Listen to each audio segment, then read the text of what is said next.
In Fallout, and then in Fallout New Vegas in particular, we really wanted to have sort of a lot of groups that people could interact with. Factions are really important to us. We didn't want to make it something where it was black and white, where you have this small group of good people against a small group of bad people. It's this very complex mixture of these different people and these different factions. The player has a lot of control over what he gets to do in the New Vegas area. He gets to influence what happens to an entire region, and in order to have that kind of influence, he needs to side with one of the factions and sort of decide where he tips the balance. It's all about war, and that's what Fallouts have been about, is war, and so how we're really showing that is war between these factions. We want the player to sort of have that hesitation when they're like, where do I really stand with these organizations? Like, is it really the right thing to back X, Y, or Z? And even if I go off on my own, what does that mean for everyone who's living in the world of New Vegas?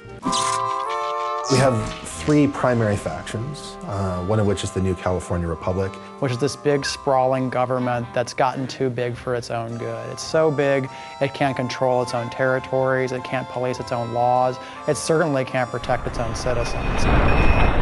On the other hand, approaching from the east, looking to lock horns with the New California Republic, is this huge army of slavers called Caesar's Legion. Which is this terrifying war band of slaves that has come from out of the Grand Canyon area that is just conquering everything in its path. NCR and Caesar's Legion are sort of stalemated at the Colorado River and at Hoover Dam. Hoover Dam is one of our signature locations in the game, and to be honest, it's what everyone is fighting over. It's still able to provide power for part of the region, which is its big draw. Of course, Mr. House is playing into it as well, because Mr. House doesn't want NCR to win, ultimately, because he doesn't want them to take control of the Strip. But that's not going to happen, because you're going to work for me. The general idea is that we have the three major factions, Mr. House, NCR, and Caesar's Legion, but then there are all these sub-factions like the Great Khans, the Powder Gangs, the Kings, the Boomers, the Followers of the Apocalypse, and the player can go to those groups and try to shift alliances. We want the player to experience those factions. We want them to know what politics are at stake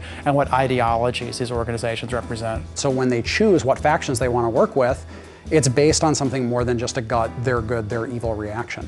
So if you support Caesar, or if you support NCR, or if you help the Great Khans or the Kings, it's going to make a big difference. You can decide, you know what, I don't think any of you are really particularly well suited to be running this place, so I'm gonna fix that. That's where you essentially are either the active champion of Vegas, or you basically just said, it's anarchy now.